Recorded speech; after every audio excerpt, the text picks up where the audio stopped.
Coming up this week, we get your take on cash for access. Also, what are your hopes for Canada in 2017? This and much more to come. Hitting the streets, this is Outburst.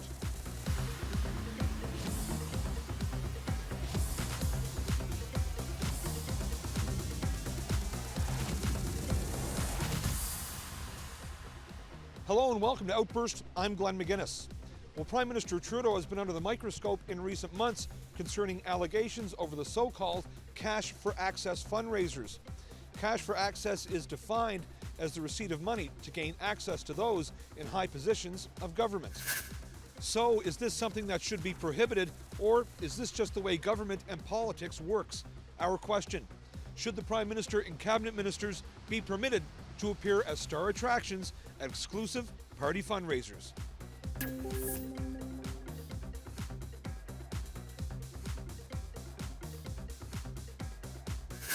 I get the fact that parties have to fundraise. I get that. But, because CEOs and other influence peddlers or whatever the case may be buying up these tickets to go and glad hand with the decision makers, I think that's fundamentally wrong. We've kind of lost control of our own government. We only seem to have a say once every 4 or 5 years whenever there's a general election.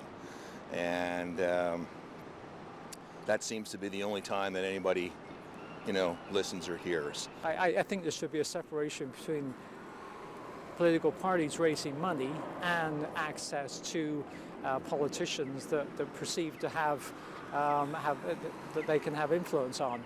That's a thin line too, and I think it's right for the ethics commissioners to look at that, both at the provincial level and at the federal level. If somebody gives $1 million to your party, they have the right to come back to you, and they will come back to you. That's the big one.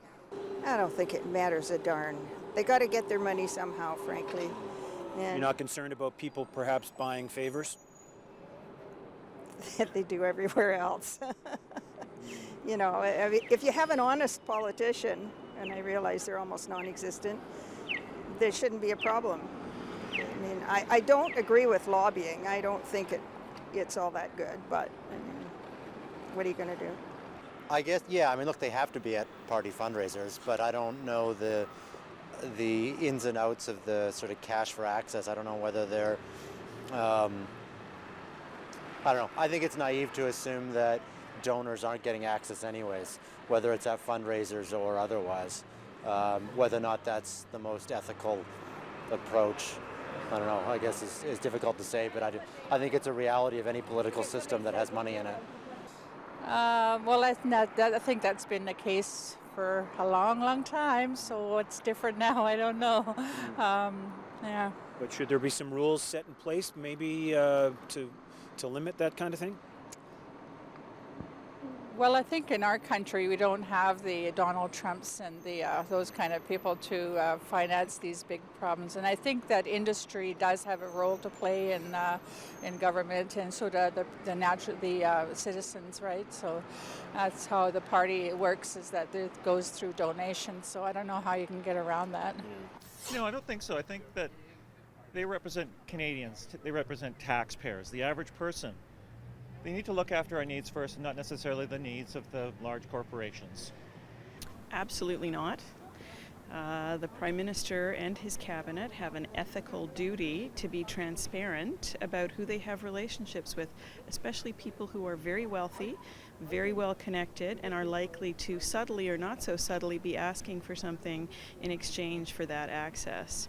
In fact, today I wrote to my Member of Parliament, Arif Virani, saying that I was very concerned about recent revelations that the Prime Minister has been having extensive contact at these kinds of events with wealthy members of the Chinese Canadian or Chinese nationals who live in Canada, because it's a very complex relationship, and the expectation around what you get in return is not always obvious, and we should know about it. And I don't think it's a good idea for politicians to kind of sell themselves, really, directly or indirectly. It's not very democratic. They should not, because it's an out-and-out conflict of interest, as far as I'm concerned. So it's a practice that should be stopped. What do you think about when you hear these stories? I get very annoyed about it, frankly, and it is not, it's not what the political arena should be in this country. That is my view. How many people have occupied the office of the Governor General in Canada? 18, 28, or 38? 28, 18, I say 18. 28, 28. 28. I don't know. Go with your gut. I'll go for 28. 18. The answer? 28. Good job. Good job. On October 1st, 2010, His Excellency the Right Honourable David Johnston became the 28th Governor General since Confederation. Well, it's a brand new year, and with that comes new opportunities and, of course, new challenges. But at any rate, it's a chance to wipe the slate clean and start anew. So we set out to ask you what possibilities you would like to see come true in this brand new year. Our question: what are your hopes for Canada in 2017?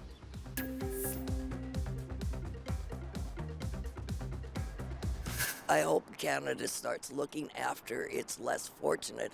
I hope it looks at what they call best practices, because so much money is being dumped into areas. Again, you look at the downtown east side, we're spending millions and billions of dollars down there, but we're not solving the problem. So we need a different way of looking at the problem, because why are we spending this money and not helping the people that need it? So I think Canadians need to just remember how lucky we have it and become what I think we want to be seen as, which are the caring country. So that's my hope for Canada, and that young people get involved and stay involved. To be unaffected, I guess, about recent developments, i.e. Trump, to still remain focused on the things that Canada is known for, just equality for all, just being an open place for all to come and be comfortable to live. Keep our air clean. That's all I want. Clean water. We're by the mountains. Keep it like that, right? Just keep Canada how it is, man. We're international, right? We have people coming from everywhere. Why not, right? Just don't mess up our stuff, right? Oh, geez. Well, I mean, the whole rest of the world seemed to have had an awful 2016 in terms of misguided electorates. I'm just hoping that the Canadian Conservative Party doesn't pick a divisive and regressive candidate. They wouldn't be my choice anyways, but at least if they did win the next election, it's with someone who perhaps represents a better vision of the Conservatives than some of what we've seen. That would be my hope.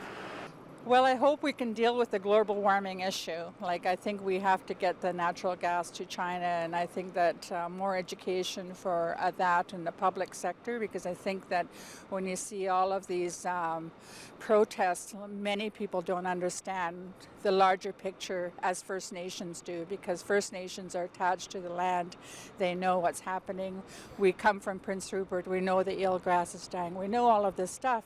And if government was able to work with us and have an environmental standard that is set by First Nations people and government, the whole country will be better off in terms of how to move ahead with these various projects.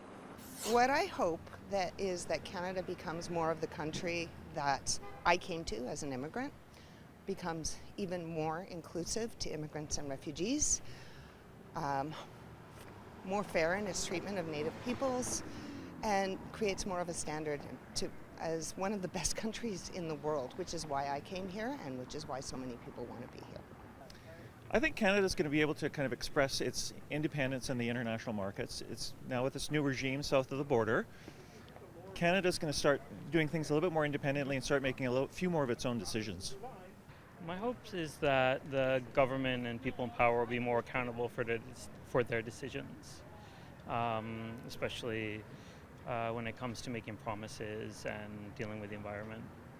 I hope that Canada continues to grow in its compassion for all people, both within Canada, to develop a more equitable, compassionate, just society. I hope we stand up to people like Donald Trump and other proto-fascists.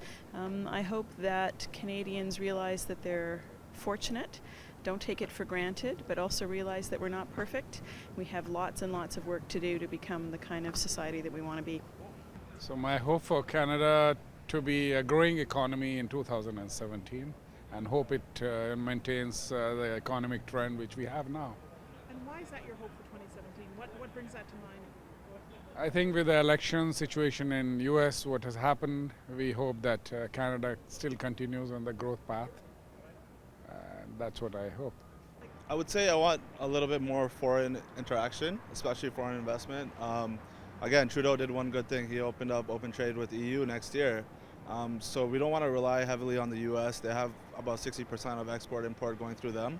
So we rely a lot on them. And going forward, I'd like that to change, especially with Trump being president and the instability there at this time. So we should look to other avenues. Asia is doing really good economically. We should explore those avenues. I would say mostly jobs, wages being going up, because pretty much everything here seems to be going up, and it's not, even if you work a whole 40-hour shift has minimum wage, it's not enough to cover for like rent, groceries, gas, all that stuff, and more jobs pretty much. My hopes for Canada really come down to setting an example for the world in terms of tolerance and acceptance, especially in light of the U.S. election. I feel that Canada now is in a position to be that example and role model around the world when our neighbors to the south, in my own personal opinion, failed to be that example. So, democracy is democracy, and we have to respect that. But I hope Canada can step up and be the leader that we always have been. In which province can you find Magnetic Hill?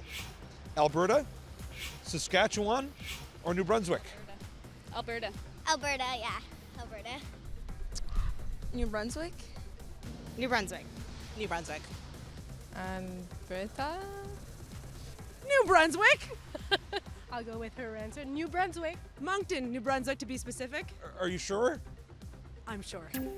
Absolutely correct. Magnetic Hill has been a top attraction in New Brunswick for over 100 years. It gives people an optical illusion of gravity pushing them uphill.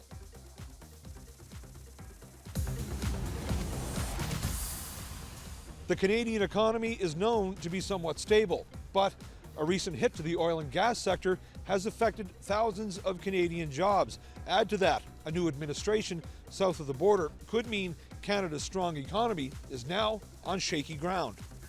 So we set out to ask you this question: how confident are you in the Canadian economy?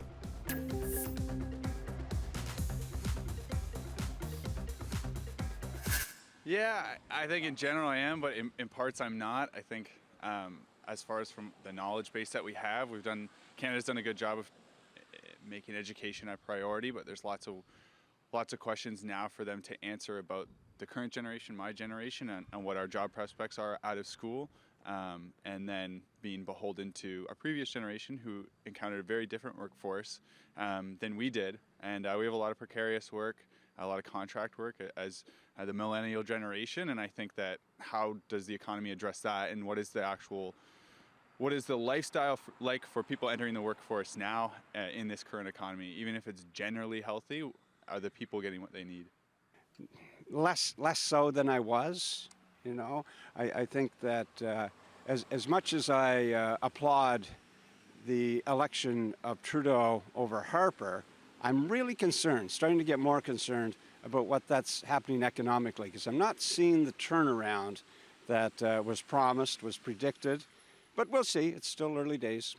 I think we got a brand new prime minister in, and he's going to get his feet wet in the next little while, but I think he's going to come through for us. So you're confident? Yes, confident, yeah.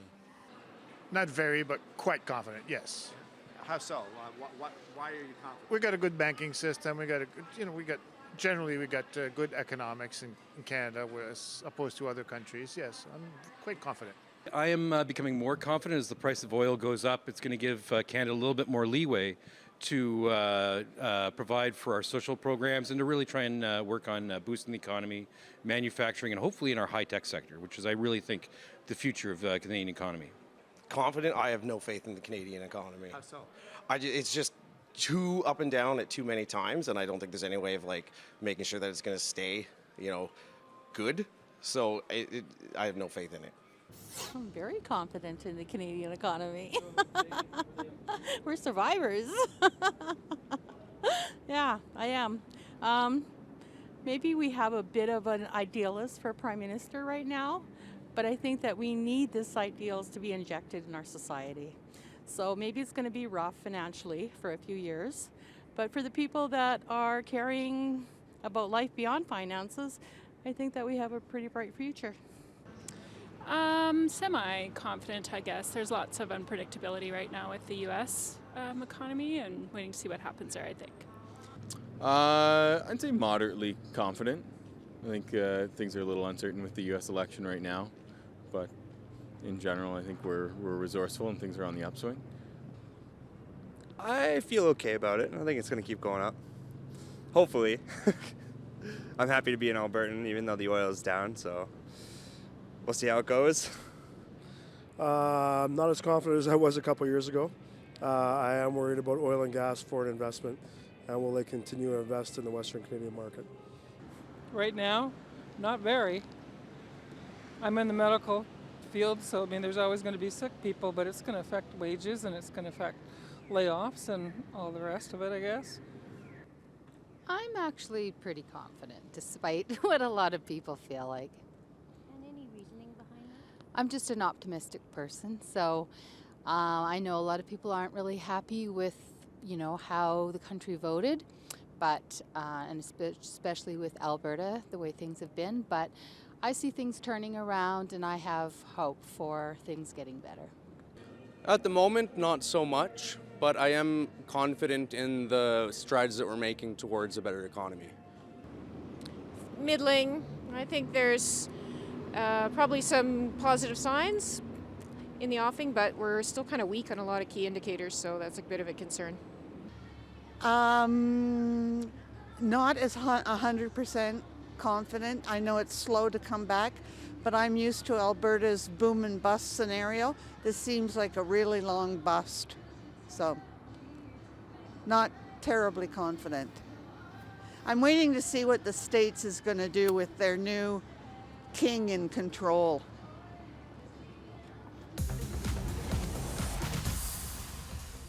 According to the Canadian Obesity Network, 1 in 4 Canadian adults and 1 in 10 Canadian children suffer from clinical obesity. That translates roughly into 6 million people. It's a leading cause of such diseases as diabetes, heart disease, and arthritis, just to name a few. So we took to the streets to ask Canadians what solutions they may have to this problem. Our question: what is the best way to curb obesity in children and adults?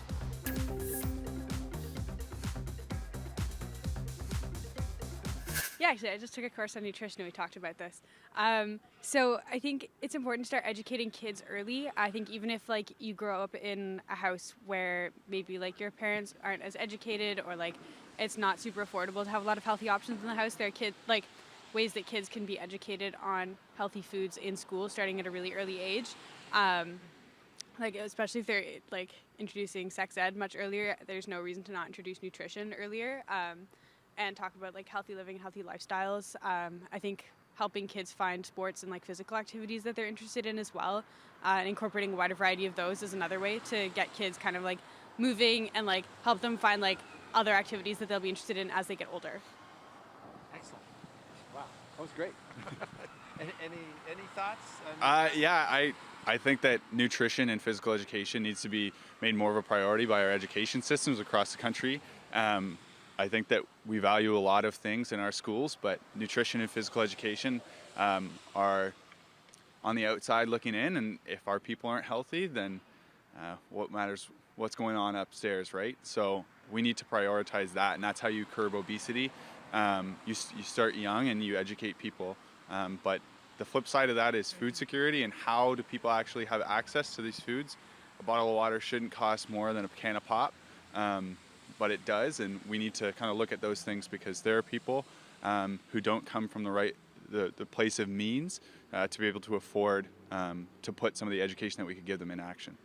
Get them off the couch, away from the screens. I don't know how you do that, easier said than done. I think there's not a whole lot government and regulations can do about that. It's about, they talk about education programs.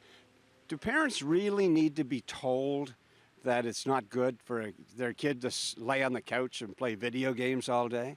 But that's what they're talking about, this education. Well, I don't know. We're seeing in some jurisdictions things like a tax on soft drinks and these sugary drinks and that kind of thing. I guess that's a good step, but I see the pushback from it as well. And again, I don't know if it should be necessary, but maybe it is. But I think there are a few things. Getting junk food out of our schools and getting more nutrition-based food into these kids is going to certainly be a step in the right direction. Other than that, I don't know. It's a good question, but it's a serious problem, and I think we've got to do something.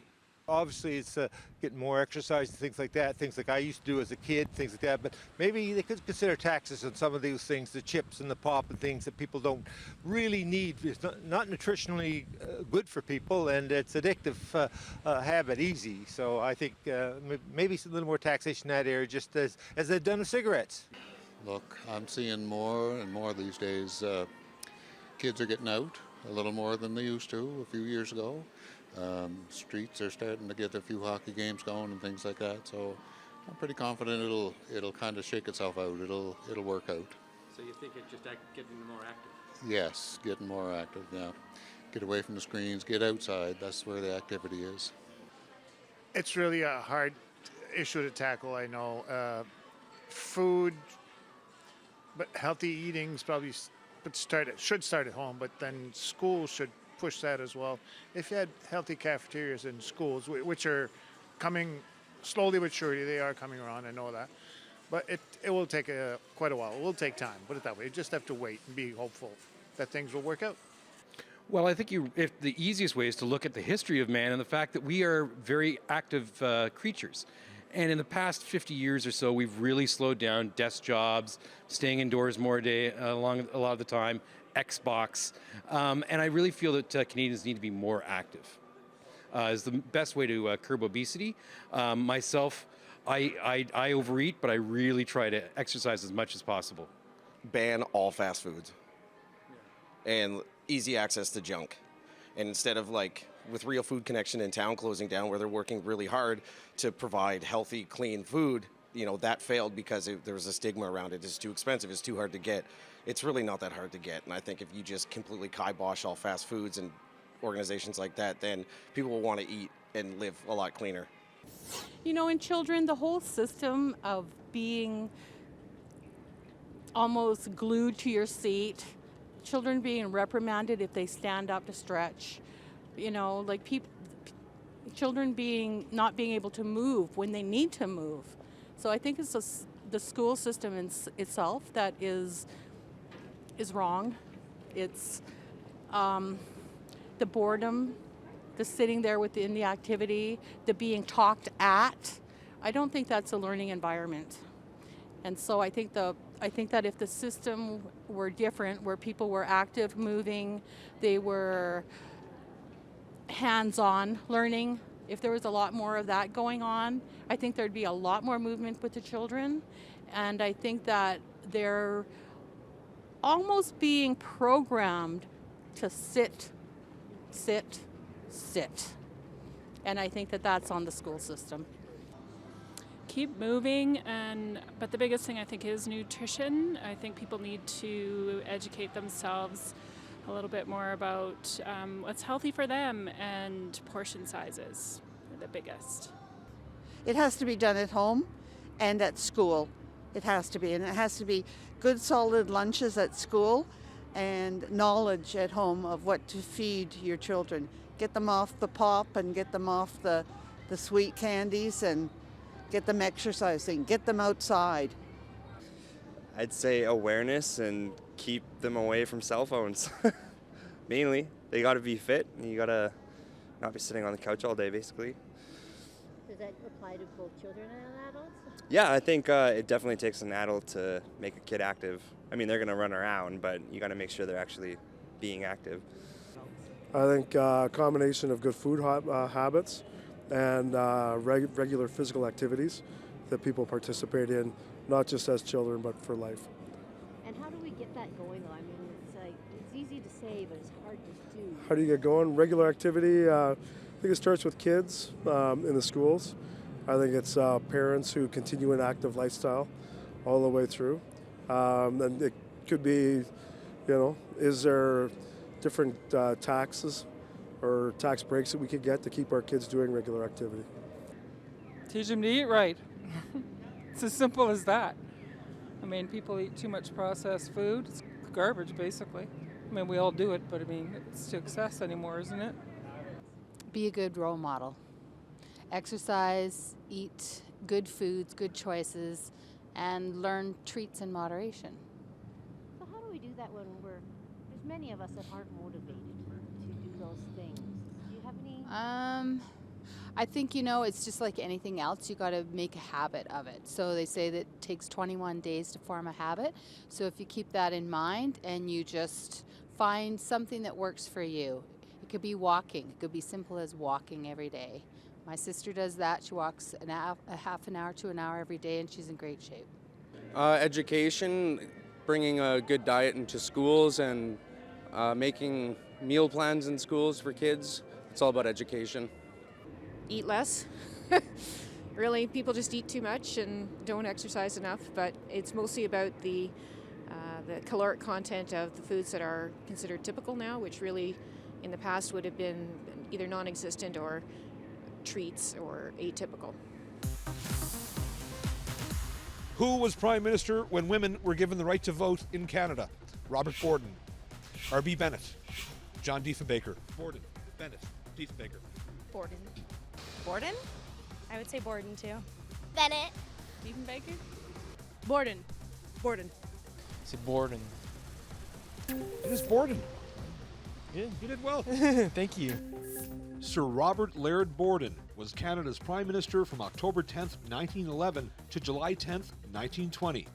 Some of the most significant achievements of his time as Prime Minister were leading Canada through World War I and giving women the right to vote in 1918.